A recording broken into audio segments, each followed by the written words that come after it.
Hello everyone. मैं शिवम कुमार दुबे आज आपका स्वागत नहीं करते हुए डायरेक्टली न्यूमेरिकल्स की तरफ बढ़ते हैं। एंड आज की क्लास में हम लोग सॉल्व करने वाले हैं कुछ न्यूमेरिकल्स जो कि कुलाम्स लॉ पे बेस्ड होंगे। And I can assure you ये आपके डाउट्स काफी हद तक क्लियर कर लेंगे। तो चलिए समय वेस्ट नहीं करते हुए डायरेक्टली हम लोग कुलाम्स लॉ के क्वेश्चन में बढ़ते हैं। एंड हमारा स्क्रीन पे पहला क्वेश्चन ये रहा। पढ़िए क्वेश्चन को बहुत आराम से एंड चलिए देखते हैं इसका सॉल्यूशन क्या है। पहली बात याद रखिएगा, यस, दिस क्वेश्चंस का क्रेडिट पूरा बीएम शर्मा को जाता है। It is one of the best book for IIT JEE, I can say it is one of the best book. जो बच्चा सेल्फ स्टडी कर रहा है, सेल्फ स्टडी जो भी बच्चे कर रहे हैं, तो उनके लिए बीएम शर्मा एक बहुत अच्छा बुक है। आपको अगर लगता है तो आप बीएम शर्मा जरूर प्रेफर करें। बहुत अच्छी बुक है, आपको बहुत नॉलेज गेन करने को मिलेगा। बट चलिए हम लोग क्वेश्चन की तरफ बढ़ते हैं। पहला क्वेश्चन है कि three charges of equal magnitude Q are placed at the vertices of an equilateral triangle whose side length are L. How can the system of charges be placed in equilibrium? देखिए, हम लोगों को question में ये बोला है कि we are having one equilateral triangle जिसके कॉर्नर पे हमने चार्ज पार्टिकल रखा है। लेट से यहां पे एक चार्ज पार्टिकल रखा है, लेट से ये चार्ज पार्टिकल बी पे रखा हुआ है, और लेट से सी पे एक चार्ज पार्टिकल हमने रखा हुआ है। एंड सबकी मैग्नीट्यूड ऑब्वियसली कितना बोला है क्वेश्चन में कि magnitude is given as Q. अब देखिए, अब हम लोग एक काम करते हैं कि चलिए इसका ऑब्वियसली लेंथ, ये length is L, this length is L and this length is L. तो अगर हम लोग बोले कि एक काम करते हैं भैया, पहले सी वाले चार्ज को पकड़ते हैं एंड सी वाले चार्ज पे जो बी वाला चार्ज है और जो ए वाला चार्ज है उसके कारण हम लोग फोर्स लिखने की कोशिश करते हैं। तो अगर हम लोग सी वाले पे जो फोर्स ए के कारण लगेगा, ऑब्वियसली दोनों पॉजिटिव चार्जेस है तो रिपल्सन होगा। तो ए के कारण जो फोर्स आएगा, लेट से हमने इसको बोल दिया एफ वेक्टर सी ए, ये ऑब्वियसली इस डायरेक्शन में लगेगा।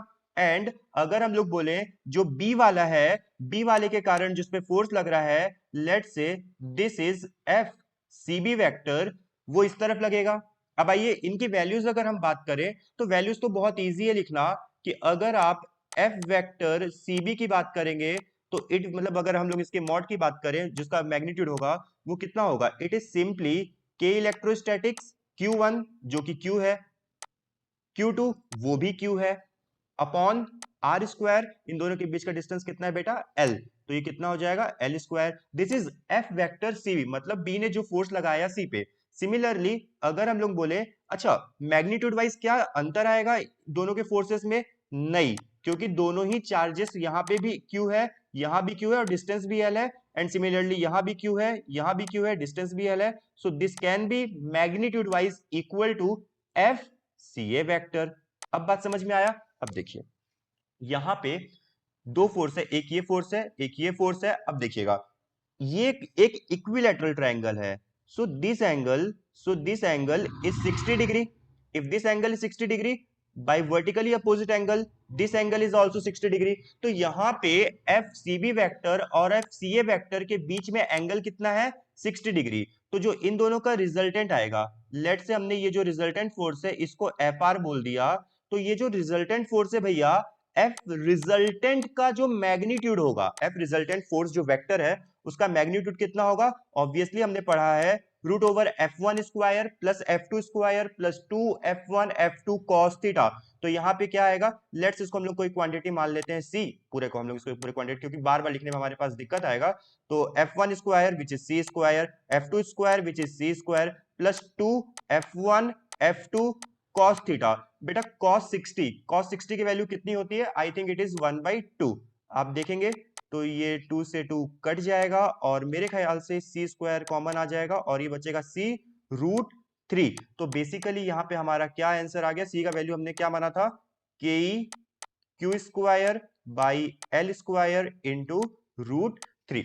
तो देखिए ये फोर्स क्या है, ये वो फोर्स है जो सी पे लग रहा है। लेकिन क्वेश्चन में बोला क्या है, क्वेश्चन में एक लाइन लिखा है, how can the system of charges be placed in equilibrium. मतलब हमको ये सिस्टम ऑफ चार्जेस को इक्विलिब्रियम पे रखना है, तो हम लोगों को सी को भी रेस्ट पे रखना पड़ेगा। सी पे मतलब नेट फोर्स 0 होना पड़ेगा। तो net force on C must be 0। अगर इक्विलिब्रियम पे रखना है तो सी पे नेट फोर्स 0 होना पड़ेगा। अब चलिए, तो ये फोर्स सी पे किधर आया, इस तरफ आया। अब अगर हम लोग, इसने बोला है कि सेंट्रॉइड पे मतलब ओ पे कितना चार्ज रखें, मुझे नहीं पता कितना रखेंगे, लेट से यहां बोल देते हैं कि क्यू डैश का चार्ज रखना पड़ेगा। अब क्यू डैश का चार्ज, उसकी वैल्यू निकालनी पड़ेगी। तो देखिए सबसे पहले तो हम लोग बात करते हैं यहाँ पे थोड़ा सा मैथमेटिकल वाइज। अगर आप देखेंगे तो यहाँ पे आपको एसी का वैल्यू कितना दिया हुआ है, दिस एंगल इज कितना होगा, 30 डिग्री।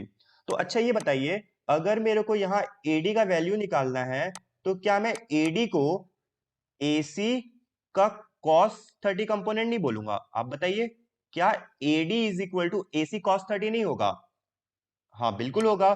तो एडी इक्वल टू कितना आ गया, एल इंटू कॉस 30 का वैल्यू कितना होगा, इट इज √3/2। तो एडी का वैल्यू कितना आ गया, एल √3/2। बट अभी हम लोग मान, हमको पता है कि बेटा ओ क्या है, सेंट्रॉइड। और जो सेंट्रॉइड का डिस्टेंस होता है सभी वर्टाइसेस से क्या होता है, इक्वल होता है। AO equal to CO is equal to BO. And ये कितना होता है, बताइए बताइए, किसी को याद है? It is 2/3 times of AD होगा। कैसे? ये क्योंकि जो सेंट्रॉइड है वो सेंट्रॉइड जो है मीडियन को 2:3 के रेशियो में डिवाइड करता है, तो इसलिए 2/3 टाइम्स एडी आ गया। और ऑब्वियसली इसकी वैल्यू कितनी आ जाएगी, ये 2/3 टाइम्स एडी ना, तो ये आएगा 2/3। एडी का वैल्यू कितना है, L√3/2, 2 से 2 कटा और ये आ गया L/√3। तो भैया ये किसका, जो भी एओ सीओ या फिर बीओ का वैल्यू कितना आ गया, L/√3। अब इसकी जरूरत क्या है, देखिए अब हम लोग मान रहे हैं कि लेट से हम लोग ओ पे कोई एक चार्ज रखे क्यू डैश, और जो वो सी मतलब क्यू डैश जो सी पे रखे हुए चार्ज पे फोर्स लगाएगा वो अपोजिट डायरेक्शन लगा, क्योंकि हमको नेट फोर्स 0 चाहिए। और लेट से हमने इसको बोल दिया एफ सीओ। तो आइए हम लोग बात करते हैं एफ सीओ का, एफ सीओ वेक्टर के मैग्नीट्यूड का। तो ऑब्वियसली ये कितना होगा, जल्दी बताओ भैया। क्यू चार्ज है सी पे, क्यू डैश चार्ज रखा हुआ है ओ पे, तो हम लोग इसको बोलेंगे के electrostatic Q Q dash by इन दोनों के बीच का डिस्टेंस कितना है, अभी हमने निकाला। सीओ की वैल्यू कितनी निकाली भैया बताइए, सीओ की वैल्यू हमने निकाली L/√3। तो चलिए इसको पुट कर देते हैं यहाँ पे। अब देखेंगे कितना आएगा, L/√3 का whole square which is L²/3, जो कि ऊपर आ गया। अब देखिए, अगर सी को इक्विलिब्रियम पे रहना है भैया तो उस पे नेट फोर्स क्या होना पड़ेगा, 0 होना पड़ेगा।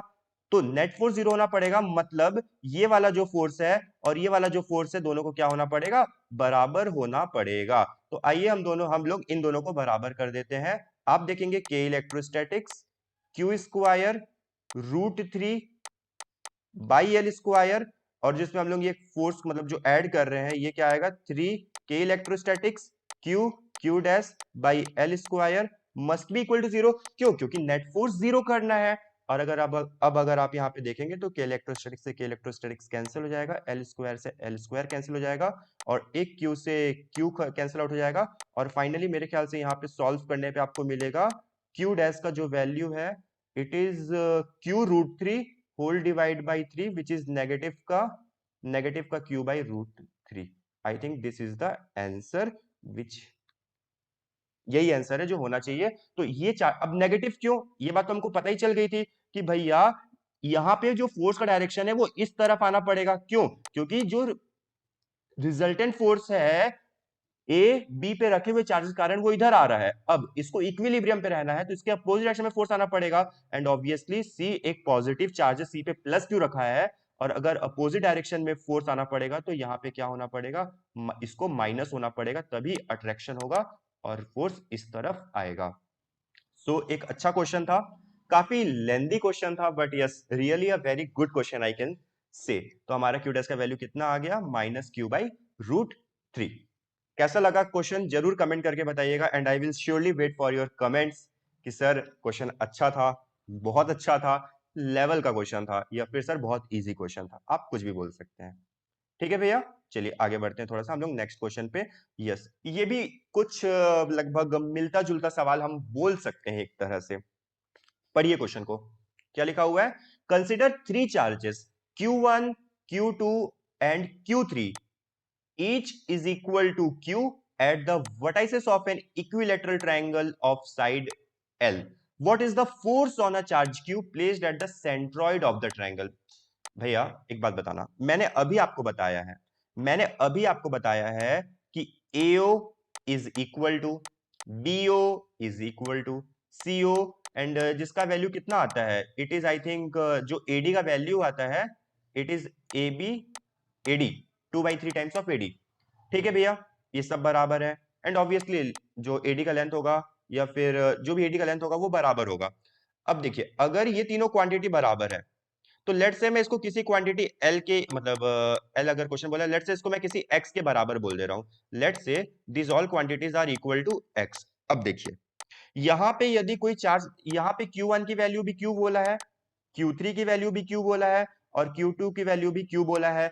अच्छा अगर यहाँ पे Q है और यहाँ पे बेटा C पे क्या बोला है कि C पे एट द फोर्स Q, हाँ बिल्कुल, हमने जो यहाँ पे हमारा सेंटर था बेटा O पे हमने कैपिटल Q का चार्ज रखा है। अब आप बताओ या क्लियरली सोचो कि जो Q1 है वो फोर्स इधर लगाएगा ना, F1 का वैल्यू कितना आ रहा है, आप लोग बताओ F1 का वैल्यू कितना आ रहा, it is K Q by, हमने क्या माना था, AO को हमने मान लिया है X, तो K by x square. Similarly भैया F2 का वैल्यू कितना आ रहा बताओ, ये F2 है, F2 का वैल्यू भी आप यही बोलोगे K by x square and similarly F3 का वैल्यू भी आप कितना बोलोगे, F3 का वैल्यू आप बोलोगे K बाई एक्स स्क्वायर। अरे ये क्या हो गया, ये बराबर है, ये बराबर है, ये बराबर है एंड ये एंगल कितना होगा, this angle will be 120 degree, this angle by symmetry में बोल रहा हूं, this angle will be also 120 degree and this angle will be also 120 degree. And जब आप इन तीनों वेक्टर का रिजल्टेंट निकालोगे ना, जैसे कि मैं निकाल के भी बता देता हूं, ये F3 और F2 के बीच का एंगल कितना है 120 डिग्री, इसका रिजल्टेंट ऑब्वियसली कहीं ऊपर आएगा, तो ये क्या है एफ रिजल्टेंट कितना आएगा, इसका वैल्यू कैलकुलेट कर सकते हो, आओ कैलकुलेट करके बताता हूं। इधर देखो resultant of F3 and F2, भैया F3 F2 का रिजल्टेंट निकाल के दिखाता हूं कैसे है, देखिए ये हो जाएगा रूट ओवर, देखिएगा रूट ओवर F3, तो F3 का जो मैग्नीट्यूड है ऑब्वियसली वो बराबर है, तो लेट्स इसको मैं बोल दे रहा किसी F के बराबर, let's say magnitude of F3 is equal to magnitude of F2 which is equal to let's say F। तो यहाँ पे क्लियरली कितना रहा देखिए, ये आएगा F3 square plus F2 square which is also F square plus 2F1 F2 cos 120। Can anyone say the value of cos 120, cos 120 का value कितना होगा बताइए, cos 120 का वैल्यू कितना होगा, cos 120 will be equal to cos 180 minus 60 and 180 minus 60 में ये negative होगा, cos 180 minus 60 which is cos 60 जिसकी वैल्यू हाफ होगी, तो ये हो गया माइनस हाफ, कितना हो गया माइनस हाफ, और ये हाफ से हाफ कटेगा, ये माइनस एफ स्क्वायर आ जाएगा, ये एक इसको लेके चले जाएगा, फाइनली इसकी वैल्यू कितनी आ गई एफ, इसकी वैल्यू कितनी आई एफ, तो बेटा एफ रिजल्टेंट कितना आ गया एफ, नीचे भी कितना है F1 की वैल्यू भी F के बराबर है मैग्नीट्यूड वाइज, तो ऊपर भी F नीचे भी F, नेट कितना हो गया बेटा जीरो। तो आपको यह पता चल गया यहाँ पे कि sir what is the force on a charge Q, तो बेटा जो चार्ज Q पे होगा फोर्स, नेट फोर्स कितना आ गया हमारा, net force on Q is equal to zero. That's the beauty of the question कि यदि आपने कोई एक इक्विलैटरल ट्रायंगल लिया है और इक्विलैटरल ट्रायंगल के तीनों कॉर्नर पे इक्वल मैग्नीट्यूड का चार्जेस रखा विथ साइन, सब plus Q plus Q plus Q अगर रखा, तो सेंट्रॉइड पे आप कोई भी अमाउंट का चार्ज रख दो, नेट फोर्स वहां जीरो हो जाएगा। इस पॉइंट को नोट कर लेना एंड सिमेट्री से भी बोल सकते हैं इस चीज को, ठीक है। अगली बार क्वेश्चन आएगा तो थोड़ा ध्यान से और जल्दी रिप्लाई कर देना, हर बार इतना टाइम इस क्वेश्चन में मत लगाना, बट पहली बार अगर आप लोगों ने किया है तो कंसेप्ट जानना आप लोगों के लिए बहुत ज्यादा इंपॉर्टेंट था। इसके बाद जो हमारा नेक्स्ट क्वेश्चन है, मैं दोबारा बोलना चाहता हूं, yes this question is based on superposition principle, superposition principle वो तो खैर हर क्वेश्चन ही बेस्ड है, खासियत क्या है, this question is based on vector form of Coulomb's law. Generally ऐसे क्वेश्चन देखने को बहुत कम मिलते हैं, पर आज हम लोग ये क्वेश्चन प्रैक्टिस करेंगे जिससे कि हमारा vector form of Coulomb's law भी काफी अच्छे से रेडी हो जाए। आइए देखते हैं कि क्वेश्चन की खास बात क्या है एंड इसमें हम लोग को सीखने लायक क्या मिलेगा। क्वेश्चंस को रीड करिए सबसे पहले, आराम से एकदम पढ़िएगा क्वेश्चन को। देखिए यहाँ पे साफ साफ बोला हुआ है कि a charge Q is located at a point r vector is in equilibrium under the combined field of the three charges q1 vector q2 vector q3 vector। अच्छा देखिए ये यहाँ पे बोल रहा है कि एक चार्ज q है और इसके आसपास कहीं हमने q1 रखा है, कहीं हमने q2 रखा है, कहीं हमने q3 रखा है, जिसके वजह से ये इक्विलिब्रियम पे है। तो देखो मान लो q1 के कारण जो फोर्स लग रहा है उसको मैं F1 बोल दिया, q2 के कारण जो फोर्स लग रहा है उसको मैं F2 बोल दिया, और Q3 के कारण जो फोर्स लग रहा है उसको मैंने F3 बोल दिया। और क्वेश्चन ये कह रहा है कि ये जो Q है वो इक्विलिब्रियम पे है, इक्विलिब्रियम पे है मतलब कि sum of all the forces will be is equal to 0। बेटा ये कह रहा है, क्वेश्चन कह रहा है। आगे बढ़ते हैं, इफ द चार्जेस Q1 और Q2 को हमने लोकेट कर दिया है R1 वेक्टर और R2 वेक्टर में, तो find the direction of force on Q due to Q3 in terms of Q1 Q2 R1 vector R2 vector and R vector. I think it is one of the very good question जिसमें Coulomb's law का vector form use होगा। You can directly relate this question with this diagram. आप यहां पे आराम से देखिए कि क्वेश्चंस की ब्यूटी कैसे है। पहला, कोई एक चार्ज पार्टिकल, लेट से ये हमारा कोई एक चार्ज पार्टिकल था Q, ये हमारा कोई चार्ज पार्टिकल Q था, और लेट से जहां पे रखा हुआ उसको हमने बोल दिया P, एक पॉइंट है जहां पे ये चार्ज पार्टिकल रखा हुआ है। इसके साथ साथ ये हमको बोला है कि हमारे पास दो चार्ज पार्टिकल हैं Q1 और Q2। लेट से दो चार्ज पार्टिकल हैं Q1 और Q2। एक का पोजीशन वेक्टर इन्होंने बोल दिया है R1 वेक्टर और दूसरे का पोजीशन वेक्टर इन्होंने बोल दिया है R2 vector, and the position vector of capital Q charge is R vector. तो आपको पता होगा triangle law of vector addition, जिसके वजह से OA का वैल्यू कितना आया R1 वेक्टर और OP का वेक्टर कितना है, OP vector is equal to कितना आया R vector. So clearly I can say that AP vector is equal to R vector minus R1 vector. कैसे बोला मैंने? By using triangle law of vector addition. And similarly अगर आप triangle OPB में लगाओगे triangle law of vector addition, तो जो BP vector है उसकी वैल्यू आप क्लियरली क्या बोल दोगे? R vector minus R2 vector. So भैया ये क्या है अब देखिएगा। अब सबसे पहले तो हम लोग ये बात कर लेते हैं Coulomb's law in vector form क्या था। देखिए Coulomb's law in vector form कहता था कि F vector is equal to K Q1 Q2 by R square into R cap, मतलब वो डायरेक्शन, मतलब डायरेक्शन, ये डायरेक्शन था और ये उसका मैग्नीट्यूड था। ऑब्वियसली वेक्टर मतलब क्या? डायरेक्शन, मतलब मैग्नीट्यूड इनटू डायरेक्शन। तो यहाँ पे के Q1 Q2 by R square is magnitude, R cap is the direction. तो चलिए अगर हम लोग बोले F1 वेक्टर, ऑब्वियसली A पे चार्ज रखा है Q1, तो लेट से जो Q1 के कारण जो फोर्स आ रहा है उसको हमने F1 वेक्टर बोल दिया, और लेट से Q2 के कारण जो फोर्स आ रहा है उसको हमने बोल दिया F2 वेक्टर। अब आइए हम लोग दोनों की वैल्यूज निकालते हैं कि F1 वेक्टर और F2 वेक्टर क्या होगा। तो भैया F1 वेक्टर कितना होगा? ऑब्वियसली यहाँ के इलेक्ट्रोस्टैटिक्स कर लीजिए ऑब्वियसली, तो ये मेरे ख्याल से आ जाएगा के इलेक्ट्रोस्टैटिक्स, Q1 है Q, Q2 की वैल्यू है कैपिटल Q बाई इन दोनों के बीच का डिस्टेंस कितना है?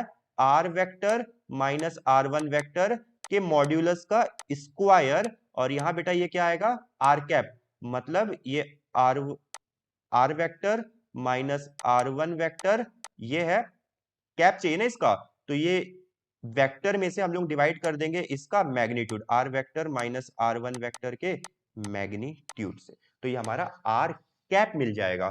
ठीक है, अगर हम लोग ध्यान से थोड़ा सा और देखेंगे तो हम लोग को क्लियरली यहाँ पे पता चल जाएगा जो F1 वेक्टर है, F1 वेक्टर की वैल्यू कितनी आ रही है? It is I think K Q1 Q whole divide by R vector minus R1 vector के मॉड्यूलस का cube into R vector minus R1 vector. ये हमारा क्या आ गया? F1 vector. और अगर हम लोग डायरेक्टली अप्लाई कर दे, मतलब सिमिलरली अगर हम लोग बोल दे, तो यहां से अगर आप कैलकुलेट करेंगे F2 वेक्टर इसी तरीके से, तो आपका F2 वेक्टर जो आएगा वो आ जाएगा के Q2, बस Q1 की जगह Q2 हो जाएगा, Q upon R vector minus R2 vector के मॉड्यूलस का cube into R vector minus R2 vector. ये हमारा आ गया F2 वेक्टर। अच्छा, अब क्वेश्चन को थोड़ा सा और पढ़ते हैं। क्या इन्होंने कहीं Q3 के बारे में बात किया है? देखिए, इन्होंने Q3 का पोजीशन नहीं दिया है। ये चाह रहा है कि आप Q3 का पोजीशन निकालिए जहां पे ये पूरा सिस्टम इक्विलिब्रियम पे रहे, जिसके वजह से ये पूरा सिस्टम इक्विलिब्रियम पे रहे। तो आइए, मैंने ये कंडीशन आपको स्टार्टिंग में ही बोल दिया था, F1 vector plus F2 vector plus F3 vector must be equal to 0, जिससे कि कैपिटल क्यू इक्विलिब्रियम पे हो जाए। अब देखिए, क्वेश्चन तो बहुत आसान सा बन गया है। बिल्कुल क्वेश्चन आसान सा बन गया है। आप लोगों में से कई लोग बोलेंगे सर हमारे बाएं हाथ का खेल है। मैं बोलूंगा बच्चे बाएं हाथ का खेल है, लेकिन कभी कभी क्वेश्चन को दाएं हाथ से भी करना पड़ जाता है, क्योंकि आप समझ रहे हैं ना, आप समझ रहे हैं ना। समझना पड़ेगा, बिल्कुल समझेंगे हम इस बात को। तो चलिए हम लोग अप्लाई कर देते हैं। हमारी कौन सी कंडीशन? हमारी कंडीशन ये है, F1 vector plus F2 vector plus F3 vector is equal to 0। अरे भैया बोलो हाँ या ना। हो गया। अब देखो, मैं एक बात बता दूं आपसे कि मैं डर जाता हूं सभी क्वेश्चन से। नहीं, ऐसे कभी डरते नहीं है, मैं भी नहीं डरता हूं। F3 वेक्टर क्या होगा बोलो? माइनस, बेटा हमने कॉमन ले लिया, ये आ गया F1 vector plus F2 vector, negative का बेटा इधर आ गया। अब आओ, आओ बताओ, बताओ बताओ बताओ। ये माइनस हमने ले लिया और हमने इधर लिख लिया कितना, हाँ बोलते जाओ, K E Q1 Q by R vector minus R1 vector के मॉड्यूलस का क्यूब इनटू क्या आया था बेटा, R vector minus R1 vector plus K E Q2 Q whole divide by R vector minus R2 vector के modulus का cube into, भाई जगह की कमी पड़ गई, जगह की कमी पड़ गई, are vector minus R2 vector. मैं इसको थोड़ा सा, आप समझ गए ना कि क्या मैं बोलना चाह रहा हूं, क्या आप समझना चाह रहे हैं? अब अगर देखिए, मैंने वहां से कॉमन ले लिया, के कॉमन ले लिया, के कॉमन ले लिया, क्यू कॉमन ले लिया, मैंने के कॉमन लिया, क्यू कॉमन लिया, और कुछ तो वैसे मेरे को खास कॉमन दिख नहीं रहा है, तो इसलिए मैंने सबको अंदर ही रख दिया, जिसकी वैल्यू ऑब्वियसली क्यू कैसे आएगा, कैपिटल क्यू कॉमन आ रहा भैया, आप लोग बताते नहीं है। के और कैपिटल क्यू बाहर आ गया। अब हम लोग के अंदर कुछ नहीं बचा, सिंपली ये बचा Q1 upon modulus of R vector minus R1 vector के मॉड्यूलस का cube into R vector minus R1 vector, और साथ ही साथ plus Q2 upon R vector minus R2 vector के मॉड्यूलस का cube into into into into R vector minus R2 vector.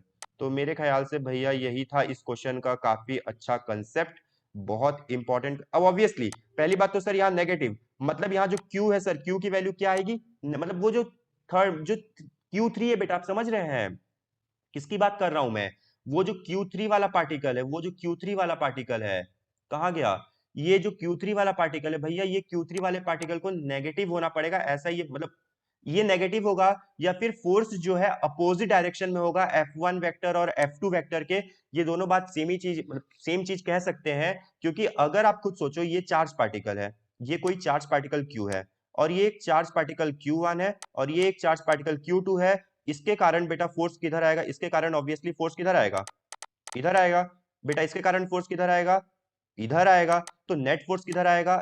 इधर आएगा। अब देखिए, अगर Q3 को इधर होना पड़ेगा, अगर आपका Q3 मान लीजिए इधर है, मान लीजिए अगर Q3 इधर है, तो क्या होगा? नेट फोर्स आया इधर, तो इक्विलिब्रियम पे रखना है भैया इसको, तो इस पे जो इधर फोर्स आना पड़ेगा, तो अगर ये पॉजिटिव है बेटा, तो इसको नेगेटिव होना पड़ेगा ना, तभी तो अट्रैक्शन होगा, तभी तो फोर्स इधर आएगा। बट ऐसी नहीं है, कंडीशंस और बन सकती है कि हमने कोई Q3 को इधर रखा, तो Q3 को इधर रखने पे अगर हमने इसको पॉजिटिव रख दिया भैया, अगर इसको पॉजिटिव रख दिया, तो ये रिपल्शन करवा के भी नेट फोर्स मतलब प्रोड्यूस करेगा इधर, तो ये और ये अगर मिलकर के जीरो हो जाएंगे, तो भी ये इक्विलिब्रियम पे रह सकता है। वो डिपेंडिंग ऑन द क्वेश्चन, अभी क्वेश्चन उतना लेवल पे नहीं गया है, बट जा सकता है, जाने में तो कहीं भी जा सकता है। सो देखिए, काफी अच्छा कंसेप्ट है क्वेश्चन का, काफी अच्छी ब्यूटी भी मैं बोल सकता हूँ क्वेश्चन की। And yes, this is a question which can be rated as 5 star. मैंने पहले ही बोला 6 हो गया, सॉरी भैया ज्यादा हो गया, 6 स्टार नहीं, 5 स्टार की रेटिंग दे सकते हैं। सो मैं पहले ही बोला था कि क्वेश्चन थोड़ा सा अच्छा हो सकता है, मैथमेटिक्स क्या है, बट हमारा माइंड वर्क करना चाहिए। किसको? Vector form of Coulomb's law को लेकर के। So I think this is very good, आप लोगों को सीखने को मिला होगा। एंड अगर आपको सीखने को मिला है तो आप जरूर मुझे बताइएगा कि सर हमको सीखने को मिला है, हमको सीखने को मिला है। चलिए अब एक और क्वेश्चन। क्वेश्चन तो वैसे बहुत इजी है, कोई बहुत हाई फाई क्वेश्चन नहीं है। आप पढ़ लीजिए एक बार, मैं भी आपके साथ पढ़ लेता हूं कि two identical metallic blocks resting on a frictionless horizontal surface are connected by a light metallic spring, जिसका स्प्रिंग कांस्टेंट बेटा कितना है? k है। एक unstretched length of the spring अगर L नॉट है, shown in the figure, total charge Q is slowly placed on the system। ओहो बड़ी बात है बेटा, यहां ऑन द सिस्टम बोला है। जो टोटल चार्ज Q है वो सिस्टम पे मैंने दिया है, मतलब आप समझ रहे हैं। इस पे भी कितना आएगा? Q/2, और इस पे भी कितना आएगा? Q/2। बाय द वे हम लोग Q/2 यहां नहीं लिखते, हम लोग यहां लिखेंगे Q/2, क्योंकि ये ज्यादा अच्छा समझ में आएगा, भी बता रहा हूं क्यों। ठीक है, Q/2 causing the spring to stretch to an equilibrium length L। अच्छा, जो इनिशियल लेंथ था वो L नॉट बोला है, और जो फाइनल लेंथ है वो L बोला है। Determine the value of Q assuming that all the charges reside on the blocks and the blocks are like the point charges। अच्छा ठीक ठीक है ठीक है। अब देखिए मैं आपको बता देता हूं क्वेश्चन। ये भी क्वेश्चन अपने आप में एक बहुत इजी क्वेश्चन है, ज्यादा टफ नहीं है। सुनिएगा, क्वेश्चन की पहली बात तो हम लोग थोड़ा सा बातें कर लेते हैं, काफी डिटेल में नहीं जाकर के ऊपर ऊपर समझते हैं। कि आप समझिए अभी यहाँ पे बेटा चार्ज जो ब्लॉक थे, हमारा जो स्प्रिंग था वो अपने नेचुरल लेंथ पे था।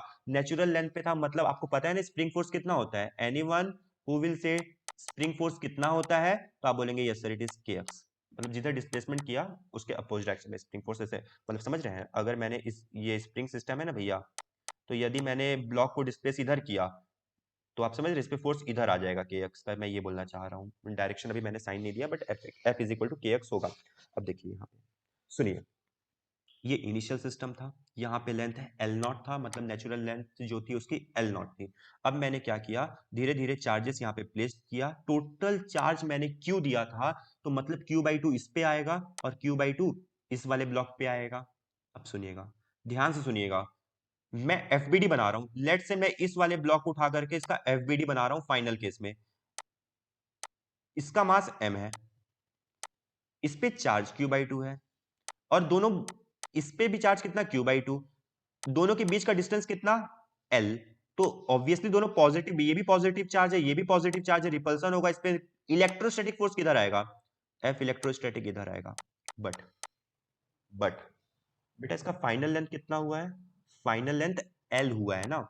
इनिशियल लेंथ कितना था? L not. तो इलोंगेशन कितना आएगा बताओ? L माइनस L नॉट जो है वो इलोंगेशन आएगा। अब अगर इलोंगेशन इतना आया है तो ऑब्वियसली इस पे एक स्प्रिंग का फोर्स आएगा। अब बोला क्या है कि ये इक्विलिब्रियम पे रहे, तो इक्विलिब्रियम पे तो तभी रहेगा जब Fs बराबर Fe हो जाएगा, मतलब F स्प्रिंग बराबर F इलेक्ट्रोस्टैटिक्स। तो F स्प्रिंग की वैल्यू कितनी होगी? K इंटू एक्स, और x का वैल्यू कितना बेटा, मतलब इलोंगेशन कितना हुआ है? K into elongation which is L minus L naught is equal to, अब भैया F इलेक्ट्रोस्टैटिक्स, तो आप F इलेक्ट्रोस्टैटिक नहीं बता सकते, यहाँ पे कितना है? Q/2, और ये भी कितना? Q/2। तो K electrostatic Q/2 that is Q1 जो है Q/2, ये Q2 की वैल्यू है, इन दोनों के बीच का दूरी कितना है? L। तो ये आ गया L square. This is the equation जो कि हमको यूज करना है। हमको रिजल्ट क्या बताना है? Determine the value of Q। Okay, Q का वैल्यू निकालना है। तो शायद अब क्वेश्चन में ज्यादा कुछ मेरे ख्याल से बचा नहीं है। K is the spring constant ना, ये क्वेश्चन में गिवन है, तो K L minus L naught is equal to KE Q square by 4 L square. And हम लोग यहाँ पे अगर डायरेक्टली अब हम लोग अपना आंसर देख सकते हैं कि अगर Q की वैल्यू निकाल लें तो Q की वैल्यू ये ऊपर चली जाएगी, तो ये आ जाएगा 4L स्क्वायर, 4L स्क्वायर के एल माइनस एल नॉट, नीचे जाएगा के ई, तो उसकी वैल्यू हो जाएगी ऑब्वियसली ऊपर, वो चले जाएगा ऊपर, मल्टीप्लाई हो जाएगा 4 पाई एप्सिलॉन नॉट, मतलब ऑब्वियसली 4 पाई एप्सिलॉन नॉट, और क्यू स्क्वायर है तो ओवरऑल आप ले लेंगे इसका रूट। और आप लोग इतने समझदार तो मुझे लगते ही हैं कि अब आप लोग इसकी वैल्यू जरूर बड़े आराम से बता देंगे। तो क्यू का वैल्यू कितना आ जाएगा? 4 4 जा 16, मैंने एक 4 बाहर निकाल लिया, मैंने एक एल बाहर निकाल लिया, और मेरा अंदर बच गया सिंपली, मैंने 4 बाहर निकाल लिया, मैंने एल स्क्वायर बाहर निकाल लिया, तो अंदर बचा मेरा के pi epsilon naught L minus L not. So this is the value of Q. आप समझ रहे हैं? सो आज के लिए ये चार, मतलब इस वीडियो के लिए ये 4 न्यूमेरिकल्स मैंने कराए हैं, एंड मुझे लगता है कि yes these are the very best numericals. मैं अगेन बोलना चाहता हूँ, इफ अ स्टूडेंट, अगर बच्चा आप प्रिपेयर कर रहे हो, सेल्फ स्टडी कर रहे हो जेई के लिए, क्योंकि इस बार पैंडेमिक में बहुत कुछ चेंज हो चुका है, काफी कुछ बदल चुका है, बट बच्चे अगर आप 11th में हो, अभी भी आपके पास समय है। एक मतलब मैंने खुद अपने जेई के टाइम पे बहुत मतलब बीएम शर्मा क्वेश्चंस किए थे, they are very good I think, मतलब अच्छे लेवल के प्रॉब्लम्स होते हैं, काफी माइंड खोल देते हैं। ऑल्दो मैं कोटा में था, बट फिर भी मैं बीएम शर्मा किया था, क्योंकि मेरे को फिजिक्स में काफी इंटरेस्ट था, मेरे को जानने की बहुत इच्छा थी। And B M I can say B M Sharma मेरा जो फिजिक्स जानने का प्यास था, वो काफी हद तक उसने फुलफिल किया। मेरे को काफी सारी चीजें उन्होंने बहुत अच्छी, मतलब बुक में बहुत अच्छी लिखी हुई है, तो आप कर मतलब पढ़ सकते हैं। मैं कोई प्रमोशन नहीं कर रहा हूँ, बट मैं बोल रहा हूँ, मैं अपना एक्सपीरियंस बता रहा हूँ कि वो बुक अच्छी है। ऑल्दो एच सी वर्मा भी बहुत अच्छी बुक है, पर एच सी वर्मा का जो कंटेंट है, मतलब बीएम शर्मा का कंटेंट थोड़ा बहुत हाई लेवल पे है। एच सी वर्मा का जो क्वेश्चन है वो थोड़ा मेंस पे ज्यादा मुझे ऐसा लगता है इंक्लाइंड है, एडवांस पे भी है, मतलब ऐसा नहीं है, लास्ट लास्ट क्वेश्चन पर मैक्सिमम क्वेश्चंस आपको थोड़े मेंस लेवल के मिलेंगे। बट बीएम शर्मा में तो मेरे को लगता है मैक्सिमम ही क्वेश्चन आईआईटी जेई लेवल का होता है। तो आप इस हिसाब से जरूर अपने, आपका जो मन चाहे आप वो बुक फॉलो करिए। एंड मेरा एक बस सजेशन था जो मैंने आपको दिया। इसी के साथ साथ आज का क्लास हमारा बस हम लोग 2 मिनट में, 1 सेकंड में एंड कर रहे हैं। 2 मिनट बहुत ज्यादा हो जाएगा ना, बच्चे सुनेंगे नहीं। टेलीग्राम का लिंक मैंने डिस्क्रिप्शन में दे दिया है, आपका मन चाहे तो ज्वाइन कर लीजिए, मन ना चाहे तो भी ज्वाइन कर लीजिए। ज्वाइन करेंगे तो आपका फायदा ही होगा।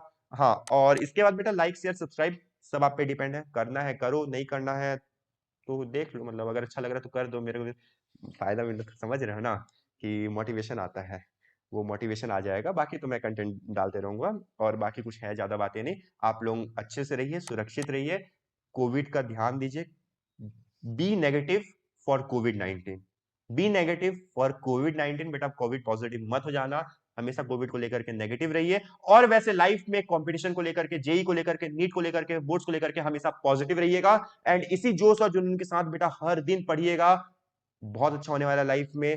काफी अच्छे से तैयारी करिए, और बहुत जल्द एक अच्छे आईआईटीज एनआईटीज में एडमिशन लीजिए, नीट के अच्छे कॉलेज में एडमिशन लीजिए, बहुत अच्छी जगह पहुंचिए। इसी के साथ साथ bye bye, take care, have a nice day. हम लोग बहुत जल्द मिलेंगे हमारे इस न्यूमेरिकल के पार्ट 2 में, वहां भी हम लोग कुछ अच्छे न्यूमेरिकल्स कवर करने वाले हैं। Till then bye bye, have a nice day.